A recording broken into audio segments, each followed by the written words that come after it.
ada perkembangan-perkembangan yang kita nggak ngerti. Mhm. Jadi sebaiknya kita mengkonfirmasi pada pasangan apakah masih masih senang atau enggak, suka atau tidak, pengen atau tidak.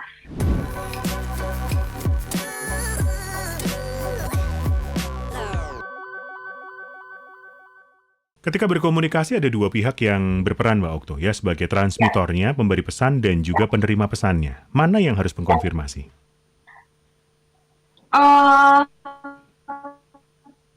Dua-duanya. Jadi pada saat pemesanan kereta saya sudah dibelikan, 1 hari sebelum saya pergi saya mengkonfirmasi ke asisten saya yang lain. Saya bilang saya besok pergi. Iya, saya besok pergi dengan kereta. Apakah perlu antigen atau Oke. PCR? Asisten saya menjawab dengan enggak kok, udah nggak pakai antigen Ya, atau PCR. ya. Saya bilang yakin. Nah, Aspri saya menjawab dengan iya kok, kemarin kemarin udah nggak pakai gitu-gituan. Mhm, Nah, mhm. karena saya sudah mendapat konfirmasi dari orang lain yang memang bukan Aspri saya yang senior yang membelikan tiket, ya sudah saya confirm, saya tidak tidak cek cek lagi gitu sampai kejadian itu uh, um, terjadi di malam itu gitu ya. Mhm. Jadi kesalahan saya mungkin saat itu saya nggak cross check, jadi saya tidak menanyakan pada aspri saya yang memesan. Saya menanyakan, walaupun itu sebuah konfirmasi, tapi saya menanyakan ke aspri yang lain gitu. Yang mestinya kalau diruntut-runtut, aspri saya mesti bertugas untuk cross check. Mhm. Jadi sebelum menjawab, aspri saya harus melihat ini ketentuannya sama atau tidak, atau paling tidak menanyakan ke aspri saya yang memesan tiket gitu. Tapi ini tidak terjadi.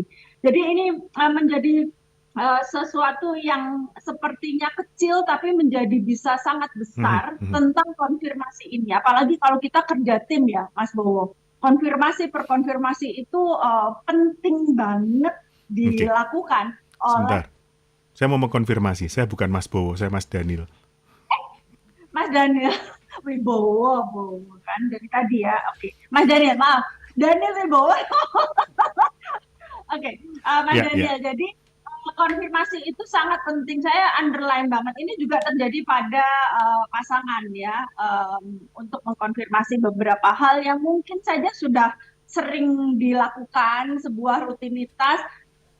Hanya saja ada perkembangan-perkembangan yang kita nggak ngerti. Mhm. Jadi sebaiknya kita mengkonfirmasi pada pasangan apakah masih masih senang atau enggak, suka atau tidak, pengen atau tidak.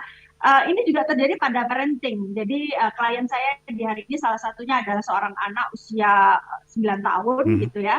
Nah, karena anak berkebutuhan khusus, dianggap bahwa semua yang dilakukan untuk si anak dan dari anak ke orang lain itu ditentukan oleh orang tuanya. Mhm. Anak tidak ditanya, tidak dikonfirmasi dia mau Oke. atau enggak, dia nyaman atau tidak. Misalnya sesuatu yang enteng deh, mau pipis atau tidak. Mhm.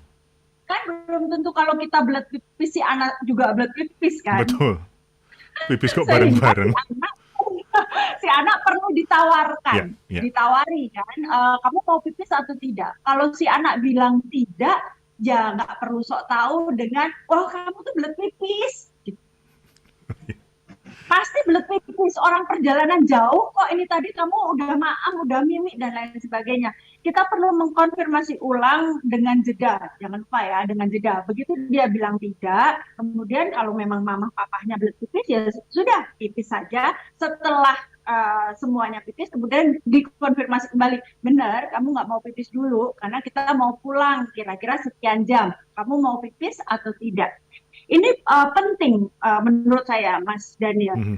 soal ini. Kenapa? Karena tidak semua individu itu sama. Ya, Kepala kita ya, berbeda, ya. kemudian kebutuhan kita berbeda, sehingga konfirmasi per konfirmasi, cross check to cross check ini betul-betul menjadi underline untuk saya, untuk kita berinteraksi dan berkomunikasi, apalagi di dalam pekerjaan, di dalam pola asuh, di dalam sebuah hubungan. Konfirmasi ini penting.